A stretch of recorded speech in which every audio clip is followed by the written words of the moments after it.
vamos fazer oração durante a nossa conversa. Esse hino, Somos Teus, Senhor, é um hino que diz, nós dizemos para Deus que somos teus, né? E quando nós dizemos para alguém, somos teu, nós estamos dizendo, eu te respeito, eu te considero, e faça de mim, ou me respeite também, como você quiser. Se eu sou teu, né? Somos teus. E a gente fala sobre a nossa juventude, que não está querendo, como a irmã disse, está difícil da juventude vir à igreja, está difícil da juventude participar, mas nós temos que lembrar, como o nosso tema de hoje é o líder, nós vamos falar sobre Martinho Lutero, o líder, sobre a liderança que ele teve, e nós, quando dizemos a Deus, somos teus, Senhor, nós estamos dizendo para ele também, faça de mim um líder, me coloque na condição de conversar com as pessoas para que elas me entendam e me obedeçam. Porque quando você diz a alguém, vem comigo, vamos a Cristo, isso é uma ordem. Só que nós não percebemos que isso é uma ordem, né? Nós achamos que é simplesmente um convite. Mas quando Deus determina na nossa vida o que deve acontecer, isso não é só dizendo, ó, quer um pedaço de pão, não quer, não. Isso é uma ordem. E às vezes nós pecamos os nossos filhos. Você diz sobre os seus filhos, os meus também. Muitas vezes eu os convido, eu falo de Jesus, não é que eles debocham da coisa, é que não entendem aquilo que está sendo falado. Não foi ensinado desde pequenininho como deveria. Nós, apesar de grandes, já de adultos, nós entendemos. Nós somos eternas crianças na mão de Deus. Então, nós somos teus, Senhor. Precisamos falar sobre esse hino, ou então colocarmos esse hino para tocar dentro da nossa casa. Mesmo que algum jovem venha dizer, pô, de novo, até você entender que você é de Cristo, né? Você é do Senhor, como eu sou. Você não vê minha participação na igreja, você não vê minhas leituras bíblicas, você não vê meus ensinamentos, você também tem que ser. Então, para tudo que você está fazendo, isso nós falando ao jovem, para tudo que você está fazendo, e ouve comigo pelo menos uma vez esse hino, entenda a letra desse hino, quando diz, somos teus, Senhor. Você pede tanta coisa a Cristo, né? Você pede, preciso estudar, preciso passar na prova, quero um carro, quero uma roupa nova, quero um tênis, quero água quente no meu chuveiro. Ele te dá, mas porque você é dele. Então respeite isso, faça com que isso, essa mensagem, somos teus, entre no seu coração e venha fazer moradia e seja verdade. Eu quero só falar sobre isso, sobre o hino, enquanto estava tocando, eu pensei sobre isso. Eu acho interessante também, quando nós estivermos ouvindo o hino, procurar vivermos esse hino, né? Porque às vezes a gente canta, eu gosto de cantar, porque eu me sinto bem, mas às vezes eu não estou nem prestando atenção na letra do hino, e o que nós precisamos fazer é isso, né? Se aquele é um louvor, é igual os salmos. Quantos salmos ali, se você ler e entender aquilo, você se beneficia, você termina de ler aquele salmo, fica, parece que aliviado, né? Poxa, que gostoso, que bom eu ter entendido o que eu li. E falar nisso, quando nós temos um líder, é muito gostoso, né? Quando você tem alguém que determina para você tudo que você deve fazer e dá certo. Tudo que você gostaria de fazer na sua vida, ter alguém que fala, ó, faz assim, segue esse caminho. Então você relaxa, você fica à vontade, você sabe que está em boas mãos. Mesmo que esse líder tenha os problemas dele, se você o seguir, você também terá os seus.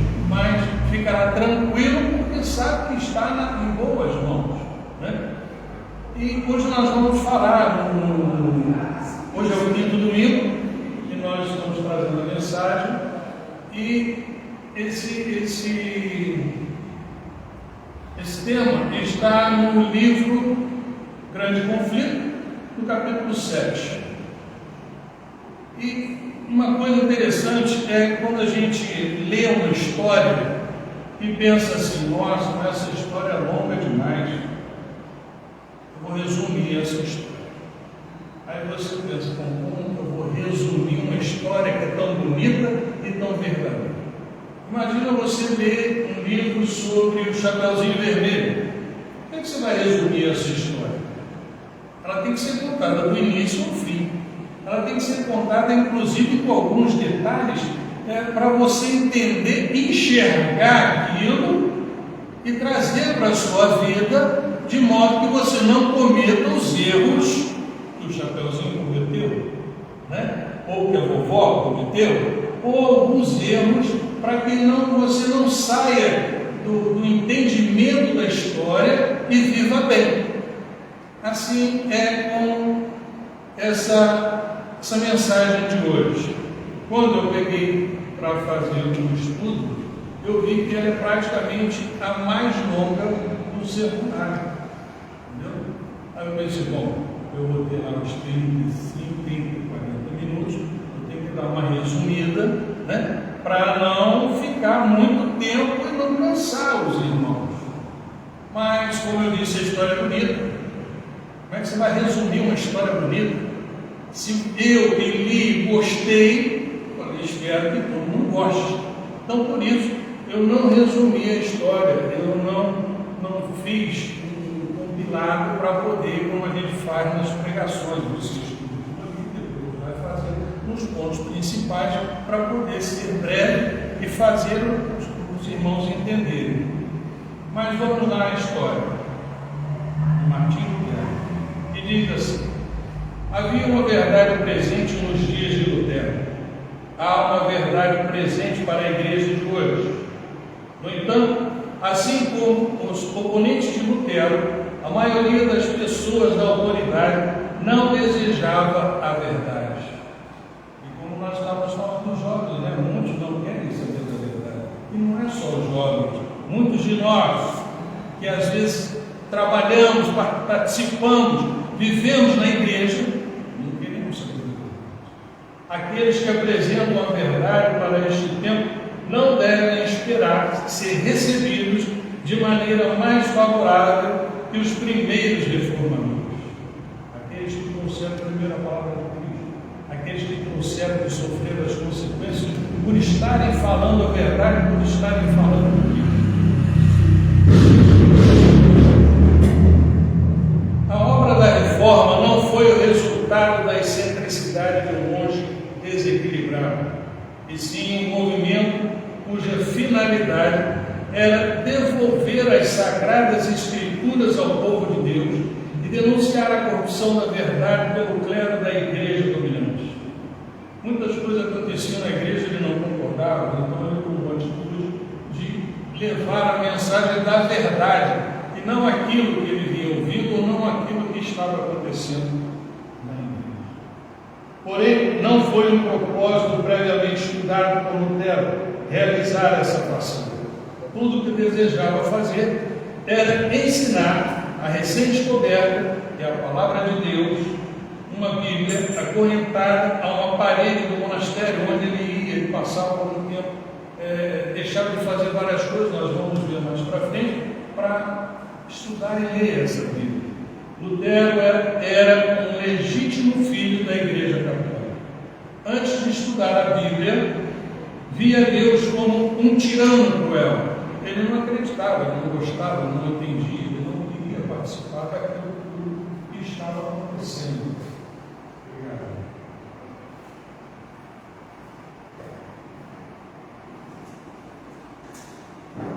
Mas, no entanto, Lutero aprendeu com Staupitz a tirar os olhos do eu e concentrar-se em Jesus.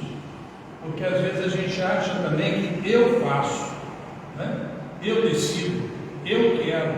Mas se nós olharmos para Jesus, entregarmos a Jesus, fica tudo mais fácil. Mas precisamos acreditar nisso.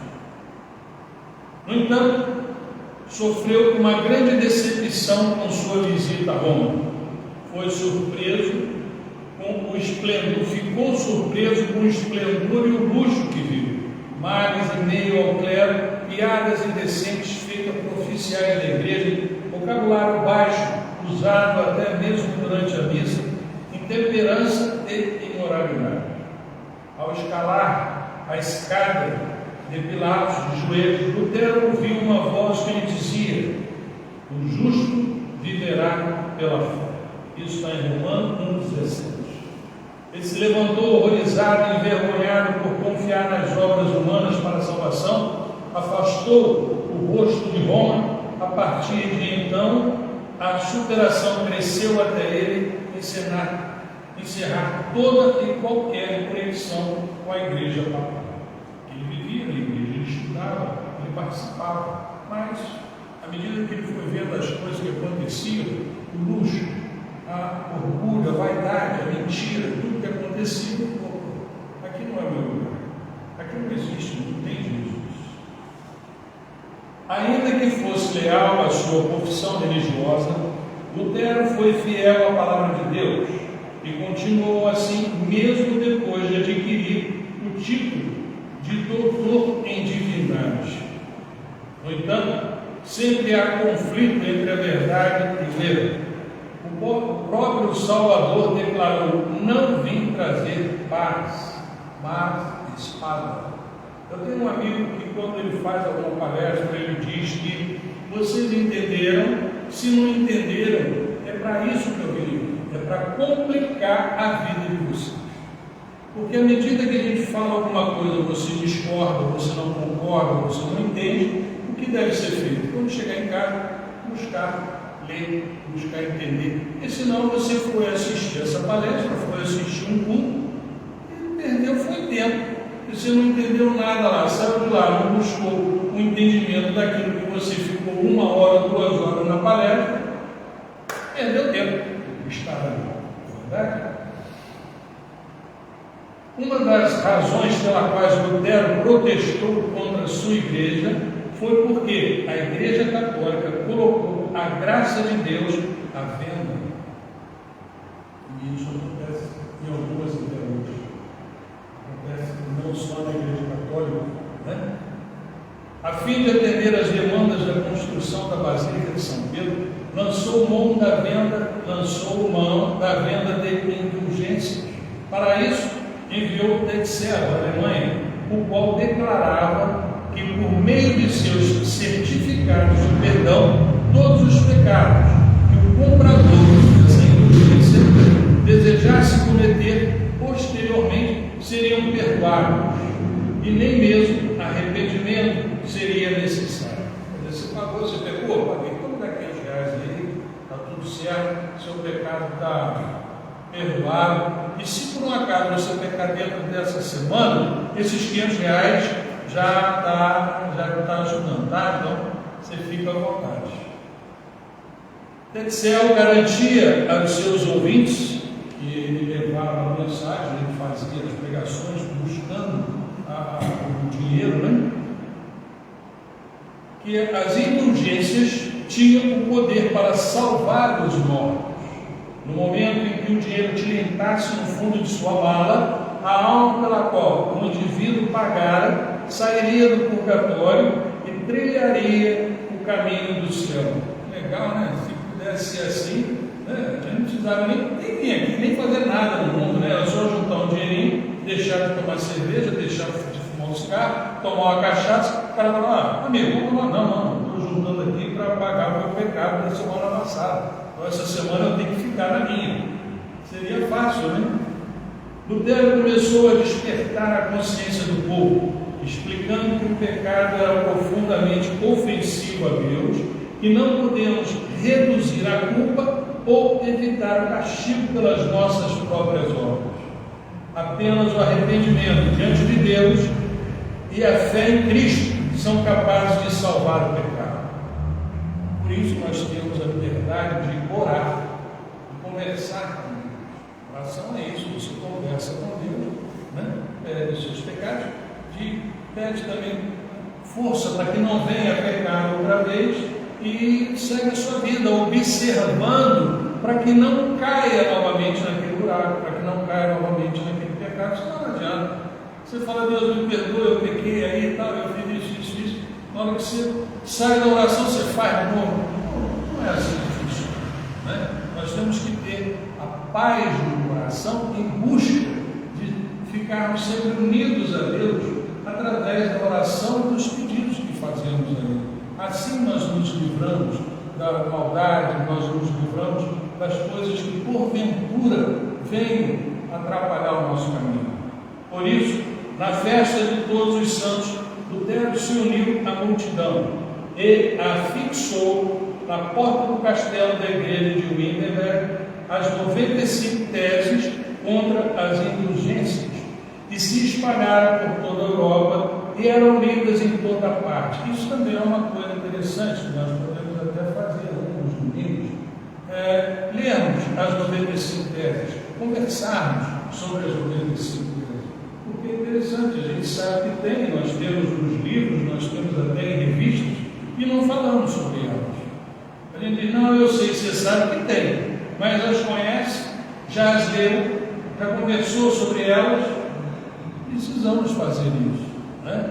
Porque o trabalho que ele teve, a dificuldade, o sofrimento que ele teve, até chegar nelas, e por causa delas, nós, cristãos, devemos conhecê-las também.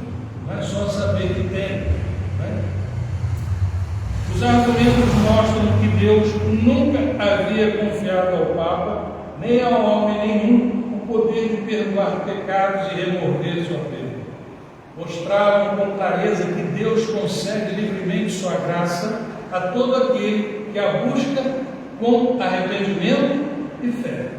Você buscar o perdão simplesmente porque alguém te falou, isso é pecado, né? Então depois eu vou lá conversar com Deus, aí ele tira esse pecadinho dele. Mas você se arrependeu disso? Isso aí eu ouvi, sabe como é que é o ser humano, né? Não é assim. Você tem que se arrepender. E quando você se arrepende, busque não cometer esse mesmo erro novamente. Busque, não é mudar a maneira de errar, não. É buscar não cometer novamente esse erro. Ser cristão não é fácil. Nós dizemos que somos cristãos porque vamos à igreja, porque carregamos uma Bíblia, porque temos irmãos cristãos.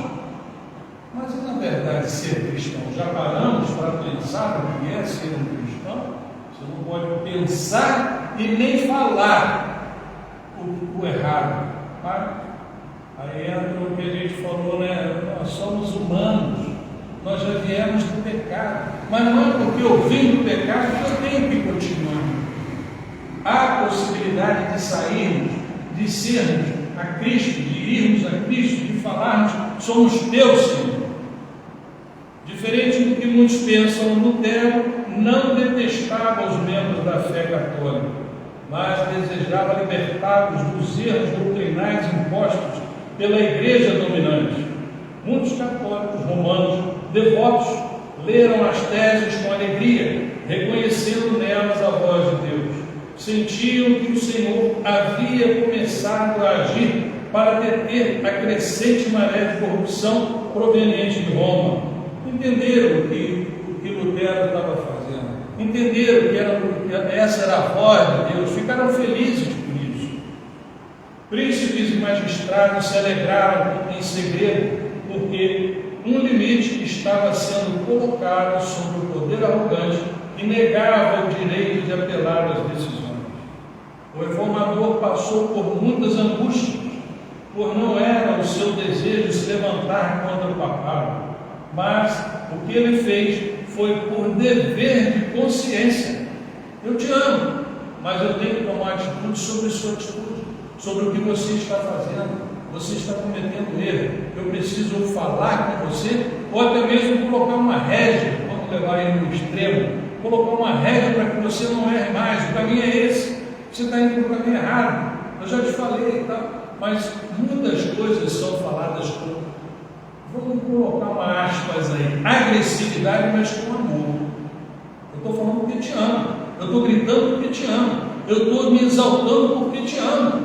Assim foi Lutero. Eu estou fazendo isso tudo porque eu amo a igreja, eu amo o papado, mas eu preciso tomar atitude sobre o que você está fazendo.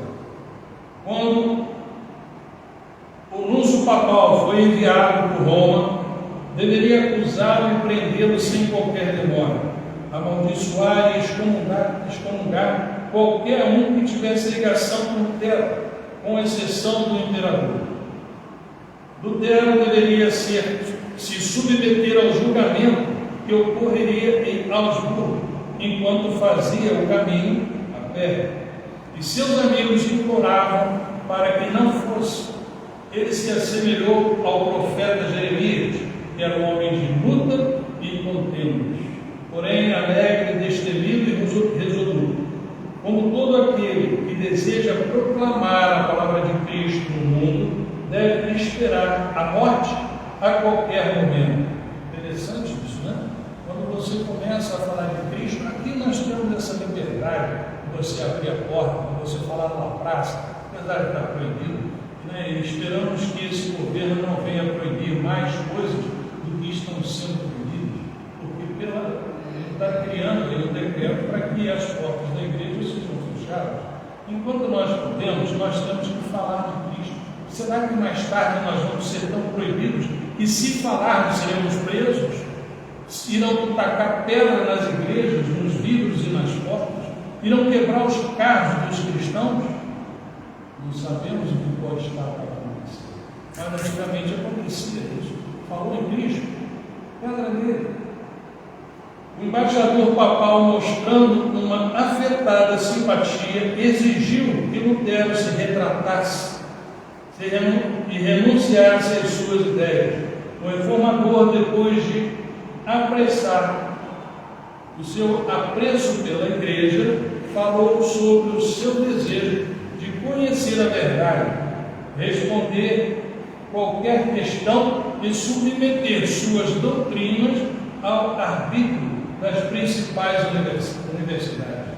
Ele também protestou contra a exigência do cardeal de se retratar sem ficar comprovado que estava errado. Tudo o que ouviu foi: retrate-se, retrate-se. Depois de apontar para as Escrituras, Lutero conseguiu permissão relutante de apressar sua resposta por escrito. Na audiência seguinte, o reformador fez uma exposição bíblica dos seus ensinos, mas o cardeal jogou o documento de lado e o desconsiderou. Lutero, então, o enfrentou no terreno dele, usando as tradições e os ensinos da igreja, derrotando por completo os argumentos do cardeal. Então você vê que o cardeal não tinha um conhecimento bíblico, não tinha um conhecimento dentro do, vamos dizer, do trabalho dele, né? E Lutero era um estudioso. Lutero queria fazer com que o mundo que ele vivia, tivesse uma condição melhor de vida. Então, ele, nessa conversa com o cardeal jogou de lado e ele buscou, dentro do seu trabalho, o que o senhor acha disso. Aí ele já ficou perdido. Para a sua segurança, Lutero deixou Augsburgo e foi rapidamente para Wittenberg. Frederico, eleitor de Saxônia, recebeu uma carta do representante papal denunciando Lutero e exigindo o seu envio a Roma. Mas Frederico se posicionou ao lado do reformador depois de averiguar a veracidade dos seus escritos. Quer dizer, ele acreditou em tudo aquilo que Lutero tinha escrito. Ele acreditou que as coisas que Lutero tinha falado eram verdades e eram necessárias para um bom governo. Até então, Lutero estava apenas parcialmente convertido dos erros de Roma.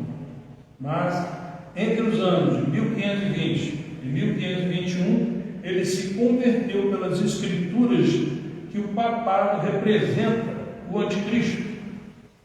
Interessante isso também. um poder paralelo que rivaliza ao de Cristo. O termo grego, que eu não sei ler aqui, quer dizer, não está escrito em grego mesmo, pode significar contra Cristo ou ao lado de Cristo, substituto ou correspondente nesses últimos casos, alguém que tenta ocupar o lugar de Cristo. Então era o que acontecia, eles queriam ocupar o lugar de Cristo e determinar, e fazer, mandar e deixar o povo submisso, dizendo que era Cristo, que era Deus que queria que aquelas coisas acontecessem. Lutero passou por uma tremenda crise. O Papa promulgou um decreto o amaldiçoando de excomunhão, caso não se retratasse, mas ele disse: desprezo-o e o ataco por ser ímpio e falso. É Cristo que nele está condenado. Já sinto mais liberdade no coração, pois sei, afinal, que o Papa é o anticristo e que seu trono é o do próprio Satanás. Quando o camarada fala isso, ele tem que ter, não é só coragem, né? Ele tem que ter base para falar. Se Lutero tinha. Lutero já tinha estudado as Escrituras, Lutero entendia, ele estava vendo o que estava acontecendo no mundo ali e queria tomar uma atitude contrária àquilo. Ele estava, vamos dizer, do lado do povo. E o Papa estava contra, estava buscando fazer com que tudo viesse para ele e não estava se importando com as coisas que aconteciam à sua volta ou à volta do povo. Um novo edito foi promulgado, declarando a separação final entre o reformador e a Igreja Católica Romana, dizendo que ele havia sido amaldiçoado pelo céu. Todos aqueles que aceitassem as suas doutrinas seriam incluídos na mesma condenação. Lutero deixou um alerta que até hoje, e principalmente na atualidade, é extremamente relevante quanto ao ensino da Bíblia. Diz ele: temo que as universidades se tornem grandes portões. Ele disse isso, não é para o tempo de hoje, e hoje está acontecendo isso. Ele disse isso para aquele tempo. Imagina que isso tudo esteja acontecendo. Isso é uma história de verdade do nosso mundo atual.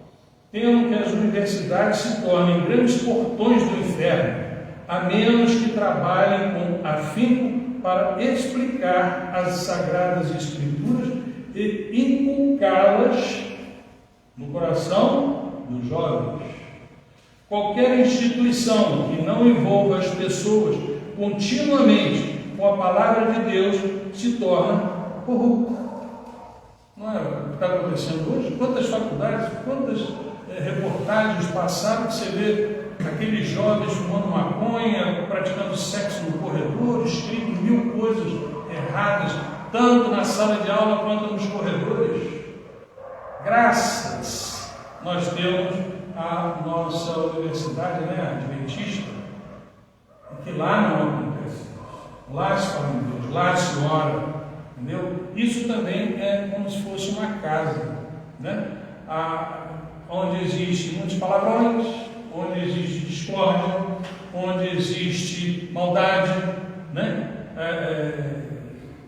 As palavras, elas às vezes ficam impregnadas na parede, e quando alguém chega, se sente bem na casa, mas tem alguma coisa que está me incomodando. Já não aconteceu muitas vezes nós entrarmos numa casa e essa casa nós não nos sentimos bem? Se entra na casa, mas porque as coisas ruins, elas estão impregnadas naquela parede. Então a energia, vamos dizer assim, né, dos móveis, já ouviram tantas coisas, já viram tantas coisas, e quando chega alguém de fora, percebe que tem alguma coisa errada aqui, não sei o que é, mas tem. Então, o que Lutero está falando é justamente isso. Nós temos que buscar evitar certos pensamentos, evitar certas palavras, para que tudo fique harmonizado com Deus, né? O Senhor foi muito claro em sua oração sacerdotal. Santificai-os na verdade, a tua palavra é a verdade. A palavra de Deus é a verdade e sempre será a verdade. Qualquer dúvida que tivermos, nós temos que buscar a Cristo. Qualquer dúvida que tivermos, nós temos que nos voltar a Deus, né? E entendermos por que de vez em quando eu me sinto mal, está tudo bem, mas eu fico tonto, eu passo mal, ele me incomoda. O que está acontecendo à minha volta para que eu me sinta assim? Martim Lutero não tinha qualquer intenção de fundar uma nova denominação, pois era um leal monge católico. O seu desejo foi compartilhar as verdades encontradas na palavra de Deus, tendo em vista que elas o libertaram das assoladoras penitências que representavam a tentativa humana de salvação pelas obras. Diferente do que esperava, foi perseguido pela igreja que ele reputava como uma agência divina. Descobriu que a venda de indulgência era uma forma de arrecadação. Olha, presta atenção nisso, que interessante isso, olha que legal. Descobriu que a venda de indulgências era uma forma, ou seja, de cobrar pelos pecados, era uma forma de arrecadação de fundos completamente reprovada pelas Sagradas Escrituras. Por isso, passou a ensinar as verdades bíblicas ao povo através do púlpito, dos seus escritos e da promulgação das 95 teses sobre as indulgências. Não é legal isso? O camarada é forte, né? Porque você chegar no púlpito, no meio de um monte de pessoas e falar o que muita gente de repente não queria ouvir ou não acreditava, tem que ser forte, né? Foi perseguido, mas encontrou apoio nos políticos da Alemanha, que também estavam desapontados com os abusos de seu país por Roma. Portanto, a reforma não foi ideia de um homem ou um conjunto deles, mas um movimento iluminado por Deus para retirar o seu povo da opressão papal medieval. Quando Pilatos interrogou a Jesus e o perguntou: o que é a verdade? Nós já vimos alguns filmes, né? De Pilatos perguntando na hora de mandar Jesus para a morte. Perguntou: o que é a verdade?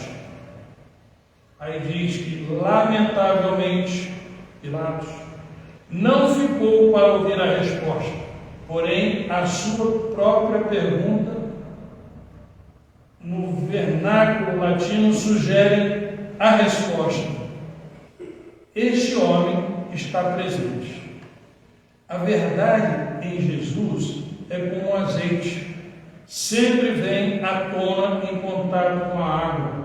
Essa verdade foi vista pela esposa de Pilatos, que ficou impressionada. No filme a gente vê que depois ela corre atrás, ela fala que Pilatos errou, ela briga com ele, diz que não devia ter condenado, né? Então a gente vê que se tivesse esperado a resposta, é igual nós.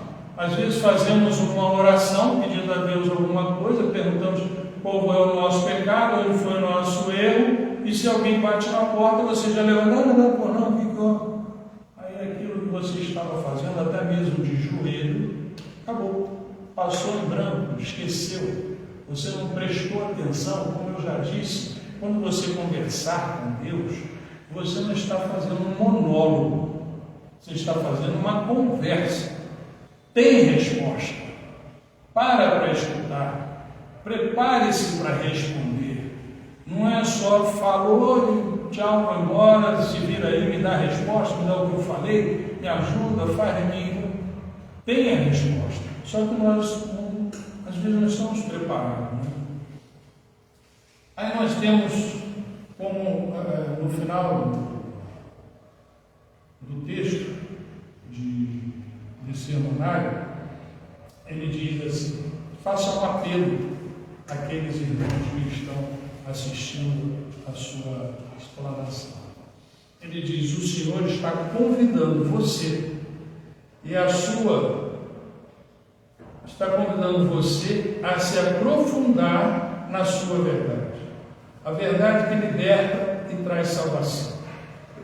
A essa altura das nossas considerações, você já possui suficiente conhecimento para tomar uma decisão ao lado da verdade. Nós já conversamos bastante, já estamos no 5º capítulo, do sermonário. Então nós já mostramos as verdades, já sabemos qual é a importância de Cristo na nossa vida, já sabemos que a partir disso nós podemos dizer: Cristo, eu sou teu, faça de mim o que quiseres. Aceite agora, pois a recompensa é a vida eterna em Cristo Jesus. Nós já participamos do livro, mas nós precisamos aceitar Cristo todos os dias ou a todos os momentos. Deus deseja que você, eu e todos nós estejamos ao lado dele na eternidade. Então nós precisamos aceitá-lo a cada instante, a cada momento. Inclusive agora, vamos fazer uma oração a qual eu deveria ter feito no início, mas eu me empolguei. Vamos fazer uma oração agora. Deus Pai Todo-Poderoso, abençoe-nos, Senhor. Buscamos a Sua verdade, buscamos falar com o Senhor nas nossas orações. Faça com que nós tenhamos tempo, Senhor, para ouvir a Sua resposta.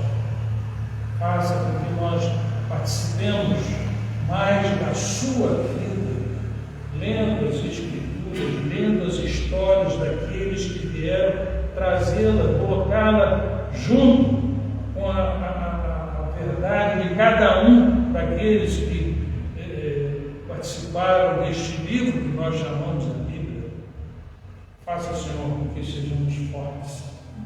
Faça, Senhor, com que nossa família, nossos filhos, netos, primos, parentes, de uma forma geral, possamos ser abençoados, agraciados com a sua força, com o seu saber. Coloque em nós sabedoria para que possamos entender tudo isso que aqui falamos e tenhamos coragem de colocar em prática aquilo que o Senhor determina para nós. Quando nós dizemos: somos teu, Senhor, estamos dizendo de coração: eu sou teu, faça de mim o que quiseres. Faça com que minha vida participe junto com a dos irmãos, junto com meus vizinhos, junto com as pessoas as quais eu até não conheço, mas que eu seja amoroso, que eu seja companheiro, que eu seja entendedor de suas necessidades. Abençoe-nos, em nome de Jesus. Amém. Amém.